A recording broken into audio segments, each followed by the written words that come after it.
Kasus gagal ginjal akut pada anak di Bali meningkat. Dinas Kesehatan Bali pada Sabtu pagi merilis total kasus meninggal dunia menjadi 12 orang.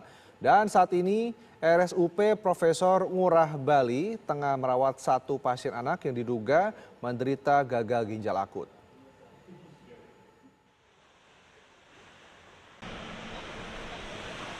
Kasus gagal ginjal akut pada anak di Bali saat ini bertambah. Total ada 12 korban meninggal dunia. Sementara itu, satu orang anak berusia 9 tahun dirawat di Rumah Sakit Umum Pusat Profesor Ngurah, Bali. Pasien ini dirawat dengan kondisi ginjal di bawah 15%.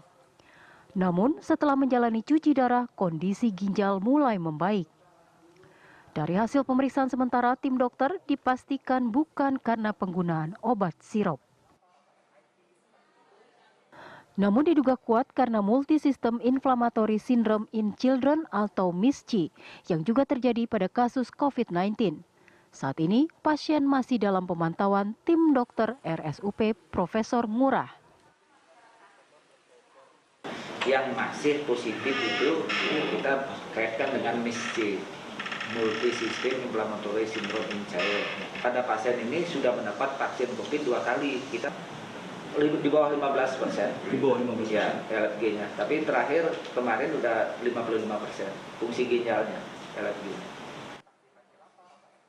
Hingga saat ini total jumlah pasien ginjal akut di Bali mencapai 18 kasus. 5 orang diantaranya telah sembuh, 1 dirawat dan 12 orang meninggal dunia. 18 kasus, 12 meninggal, 5 sembuh, 1 lagi dirawat. Sebelumnya ada 17 kejadian kasus gagal ginjal akut pada anak yang terjadi di Bali. Dari Denpasar, Bali, Aris Wianto, TV One mengabarkan.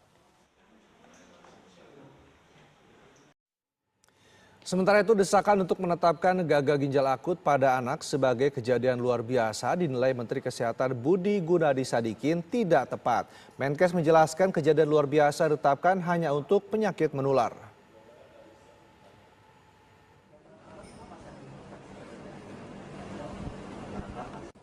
Menteri Kesehatan Budi Gunadi Sadikin mengatakan tidak tepat jika gagal ginjal akut pada anak ditetapkan sebagai kejadian luar biasa.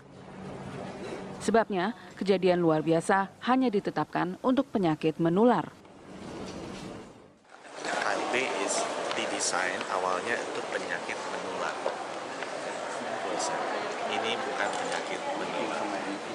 Yang penting saya mau sampaikan gini, obatnya sudah ditemukan, ya, dan obatnya sudah dites. Dari 10 orang anak yang kena di RSCM, 7 itu totally sembuh.